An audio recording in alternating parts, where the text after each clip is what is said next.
This is the speaking test of the International English Language Testing System, taking place on Sunday, 27th June, at the ENTA Testing Center. Good morning, my name is Ben Engelbach. Can you please tell me your full name? My name is Wu An. And what should I call you? You can call me An. Can I see your identification, please, Anne? Here you go. Thank you. Right. In the first part of the interview, I'm going to ask you some questions about yourself. So let's talk about what you do. Do you work or study? I've just graduated last year from Foreign Trade University, majoring in international business, and now I'm working as an HR executive. Why did you choose that job? As a student from international business major, I did not get a chance to get to know human resources until I got to the fourth year. It was just an optional subject, but I felt a peculiar interest in it, and I learned a lot of things from it, from compensation and benefits, from admin tasks, etc. I'm so into it. Is there anything you don't like about your job? At this moment, I'm quite satisfied with my job right now, but if you ask me, there's something I'm not satisfied with it would be that it's not challenging enough for me. It's all about the repetitive tasks, especially in the admin task. So I would love something more challenging to see what can I do more in the future. What's your plan in the next 5 years? In the next 5 years, let me think. Next year, I'm gonna go study abroad in Denmark, majoring in human resources as well. I hope that after this master degree course, I can enhance my knowledge in human resources and get a better job back in Vietnam. Now let's talk about movies. Do you like to watch movies? Of course. I love all kinds of movies. It's like an escapism for me. There's so much emotions that can be packed into the movies. Like, it can take you to stunning places you've never been before, or show you stories you've never experienced. To me, it's literal magic. What are some of your favorite movies that you like to watch?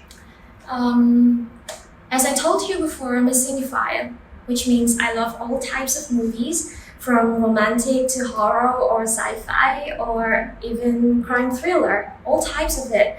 So it's gonna be real hard if you ask me what's my favorite. So I would say, I love good movies. If it's good, I'll enjoy it.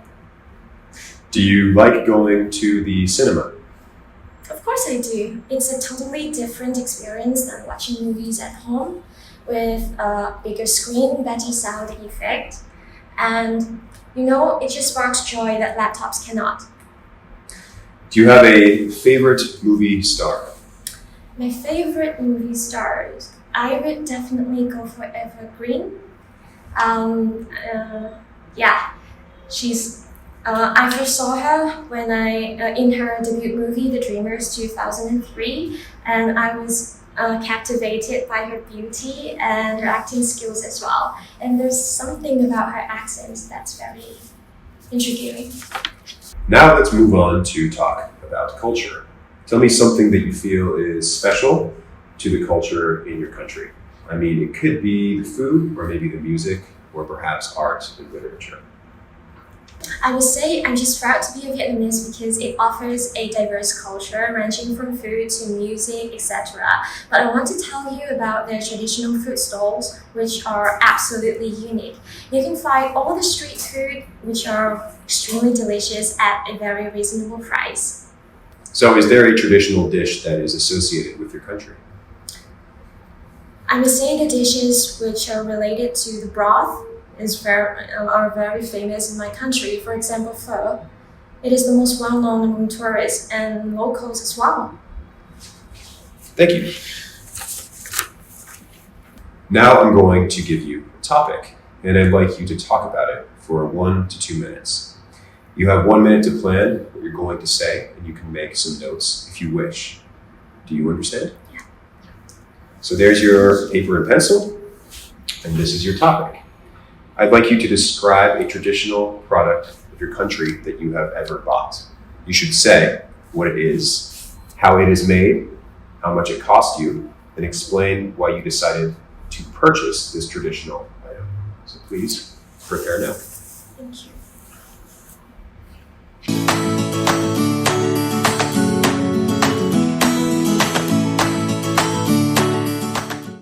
Okay, now you have 1 to 2 minutes for this, so don't worry. If I stop you, I'll tell you when the time's up. Could you please start speaking now? Okay. When talking about Vietnamese traditional product, I can speak all day about traditional Vietnamese coffee, a little bit about its history. As far as I know, it all started in the 19th century when the French brought the coffee beans into Vietnam. And after the war, the production started to take off, and it's always been famous for its distinctive taste. I believe the secret of Vietnamese coffee beans is hidden in its unique manufacturing method. A lot of coffee beans plantation can be found in Đà Lạt due to its hilly landscape and its garden fresh climate, which offers just the right temperature for the growth of coffee beans. And after the plants are matured, the beans are collected. They're separated from the cherries by the sun drying process. And I think that after all, the storage is essential as well, because if the coffee beans are not stored well, they will deteriorate in their quality as well. So let's see. I bought my first coffee bean ground, Robusta coffee beans pack for my host family when I went studying abroad in Czech Republic, just for $4, which I felt it was a reasonable price, and they were loving it. And for me, I would go for a latte made from Robusta beans as well, because I prefer the sweet and the smooth taste of coffee.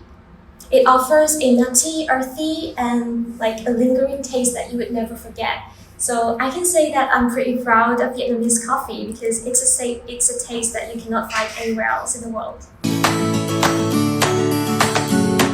Now, you've been telling me about traditional products from your culture. Let's talk a little more about some general questions that are related to this topic of culture. How important is it to learn about other people's cultures? I think it's essential to know about another country's culture due to its several benefits. First of all, it is all for better communication. When you know another country's culture, you'll know about the community over there as well. It will enhance your social circle. You'll know more people, and you can even find a job in a foreign country. And also, I think that when you learn about the culture, you learn how to appreciate it and not to judge people just on an individual's behavior, because it doesn't reflect anything. What other cultures have you learned about? Maybe when I was studying abroad in Czech Republic, I learned about some of its culture as well. The first thing I learned was the language, which was Czech. It was a difficult language, but I picked up some phrases such as greetings, and I realized that people appreciate that. Even though you don't have the accent, even though your vocabulary is limited, but if you try to learn it and you put some effort in it, they can see it and they can appreciate it as well. Are you in favor of adopting a universal language?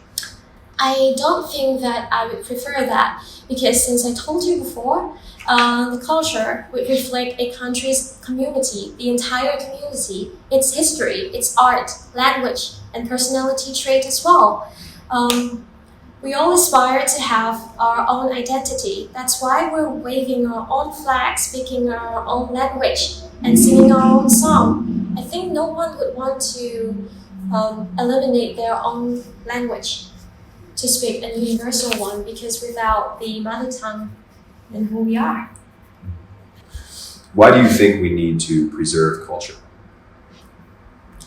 I think we all have the responsibility to protect our country's very own culture due to several reasons. First of all, as I told you before, it reflects the entire community. So If the word knows about our culture, they would definitely link it to the personality trait of our citizens, our people. So I think that it's just of extreme importance to do so. Thank you very much. That's the end of the speaking test. Okay, thank you.